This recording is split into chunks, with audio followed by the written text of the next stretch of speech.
پہلے قرآن کے احکامات کو مسلمان چھوڑے گا، پہلے ہم اور آپ دین کو بگاڑیں گے، اور اس کے بعد اللہ کے دین کے دشمن اس بگڑے ہوئے دین کو مٹائیں گے، پھر آپ اور ہم چلائیں گے خدا کی کوئی مدد ہمارے ساتھ نہیں ہوگی۔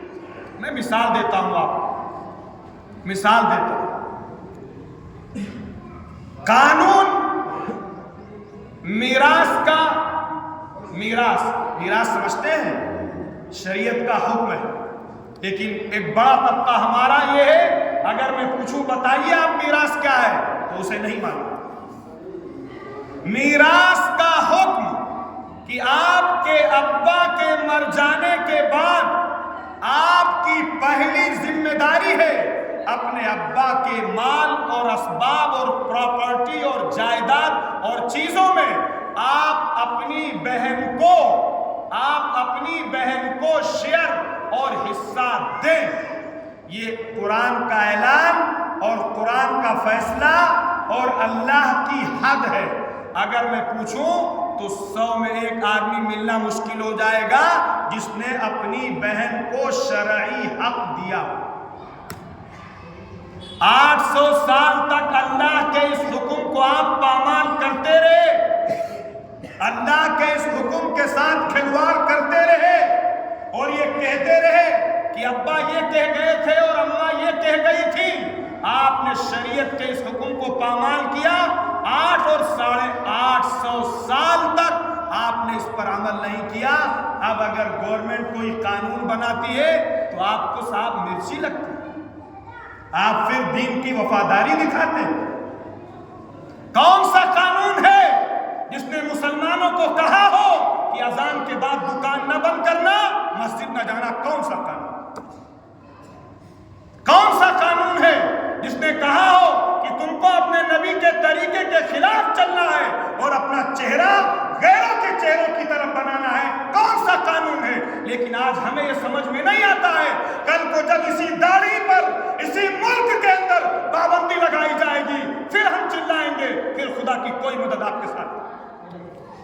پہلے دین ہم بگاڑیں گے، پہلے اللہ کے حکموں کو ہم توڑیں گے، پھر خدا کی طرف سے جب مار پڑے گی اور قانون بنائے جائیں گے پھر رونے کا آپ کو کوئی اختیار نہیں ہے، نہ رونے کا کوئی آپ کو حق رہ جاتا ہے۔ بے شمار چیزیں ہیں، اور نئے 3 طلاق کا مسئلہ آیا، اس پر ہنگامہ ہوا، قانون بنا دیا گیا، پارلیمنٹ سے پاس کر دیا گیا۔ میں اگر یہاں پر اتنے لوگوں سے پوچھوں کھڑے ہو کے کہ بتاؤ آپ مسلمان ہو، آپ کی شادی ہو چکی ہے، طلاق سنت طریقے سے طلاق کیسے دی جاتی ہے، ہم سمجھتے ہیں مائنس میں جائیں گے کہ ہمیں معلوم نہیں ہوگا کہ سنت طریقہ کیا ہے۔ ہمیں یہ معلوم ہے کہ جب غصہ آ جائے، جب گرمی آ جائے، جب اپنا تاؤ دکھانا ہو، جب اپنی موچھیں اونچی کرنا ہو تو پھر 3 طلاق دے دی جائیں اور اس کے بعد چھٹکارا لے لیا جائے۔ اس کے علاوہ مسلمان کو کچھ نہیں معلوم ہے، حالانکہ یہ خلاف سنت طریقہ ہے۔ خلاف سنت طریقے پہ ہم عمل کریں گے، نبی کی شریعت کو ہم پامال کریں گے، اللہ کے احکامات کو ہم توڑیں گے، اور اس کے بعد پھر دہائی دیں گے اللہ کی مدد کی۔ یاد رکھیے اللہ کی مدد کبھی نہیں آ سکتی جب تک کہ آپ نہیں بدلیں گے، ہم نہیں بدلیں گے، ہمارے دلوں کا یہ رخ نہیں ہوگا کہ ہم ہر حال میں اللہ کے حکم کو پورا کریں گے۔ میرے عزیز و بزرگ دوستو، یہ بعض چیزیں ہوئیں جو گناہ کی نحوستیں ہیں۔ نمبر 1، اللہ کی طرف سے روزی اس کی چھینی جاتی ہے، روزی اس کی تنگ کی جاتی ہے، روزی کے اندر پرابلم کریٹ کیے جاتے ہیں۔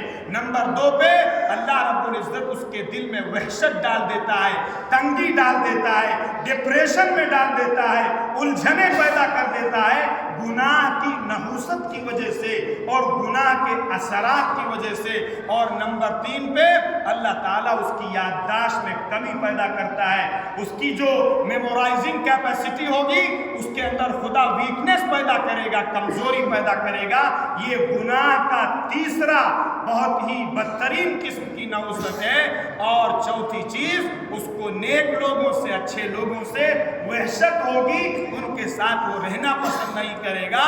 اور پانچویں چیز، مسائل اور پرابلم آئیں گے اس کے گناہوں کی وجہ سے، اور اس کو اس کی طرف لوٹنے کی توفیق نہیں ہوگی۔